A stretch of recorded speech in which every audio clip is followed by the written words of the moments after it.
Hello everyone, आप सभी को मैं अपना जय श्री कृष्णा, राधे राधे। श्री श्रीमती प्रेमलता और मैं आपसे बात कर रहे हैं 7977432532 से। आज हम लोग कुछ बातें करते हैं, जैसे कि मनुष्य का मस्तिष्क कैसा होता है।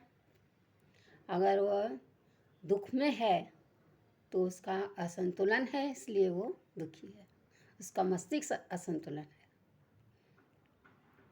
और यदि वह संतुलित है तो उसके हर काम, यानी वो सामंजस्य में अगर काम है तो उसके हर काम में खुशी है।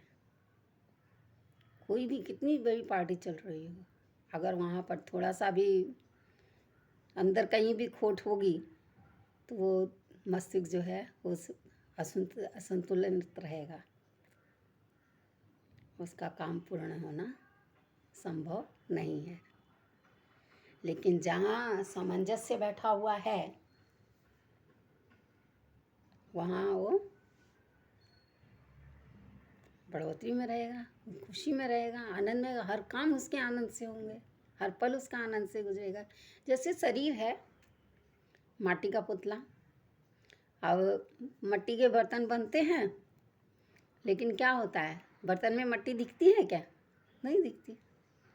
लेकिन बर्तन तो मिट्टी से बन गए, अनेकों बने, हर किसी का नाम अलग अलग है। और जब वो ही मिट्टी उसमें विलीन हो जाती है, टूटते हैं बर्तन, हमेशा तो नहीं रहते। जैसे कि एक और उदाहरण दे दूं, समुद्र में, पानी में कहीं भी अगर वो बह रहा है, जल है, तो उसमें जल में तरंगें उठती हैं। जल में तरंग उठना और तरंग में जल भिन्न है, अलग है। तो कभी ऐसा हो नहीं सकता। अगर जल है तो ही तरंग है, तत्व है। तो परमात्मा भी हर जगह है, हमारे साथ है, हर पल है, हमेशा उसका ध्यान, कुछ भी करिए लेकिन उसका ध्यान, आपने अगर सही तरीके से कुछ काम किया है तो वो बट नेचर है कि आपका उद्धार करेगा। लेकिन अगर कहीं भी अंदर गलत खोट रखी है अपने मन में तो आप डगमगा जाएंगे। अब गृहस्थ जीवन ही ले लीजिए, बच्चों को जन्म दे देते हैं और छोड़ देते हैं, क्यों? कुछ तो कारण होता होगा ना उसके पीछे। दोनों में जब तक सामंजस्य नहीं बैठेगा तब तक गृहस्थ जीवन बहुत ही दुखदारी हो जाता है। उस बच्चे का भविष्य क्या, जिसको दोनों का प्यार नहीं, जो चला जाता है, फूट जाता है, वो उसके कर्म से।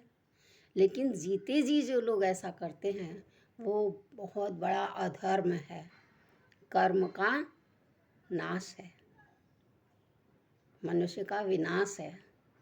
बहुत मुश्किल है। हमारी गलतियां होती हैं, हम लोग गलत होते हैं, ज़रूर गलत होते हैं, लेकिन उस गलती का सुधार करना प्राणी का ही काम है, किसी और का नहीं। जय श्री कृष्णा, राधे राधे। हंसते रहिए, खेलते रहिए, खिलखिलाते रहिए, मुस्कुराते रहिए, सदा आनंदित रहिए, एंजॉय कीजिए अपनी लाइफ।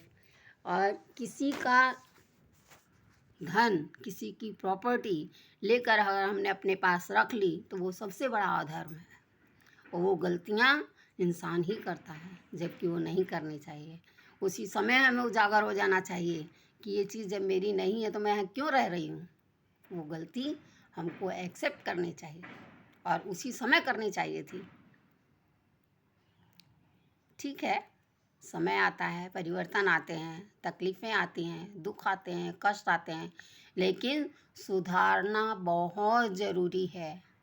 बच्चों को ढील छोड़ दी, पतंग उड़ रही है, कहीं ना कहीं कट जाएगी, अगर खुली पतंग तो छोड़ी है तो। इसलिए कहीं कहीं पर अनुशासन बहुत ज़रूरी है। जय श्री कृष्णा, राधे राधे।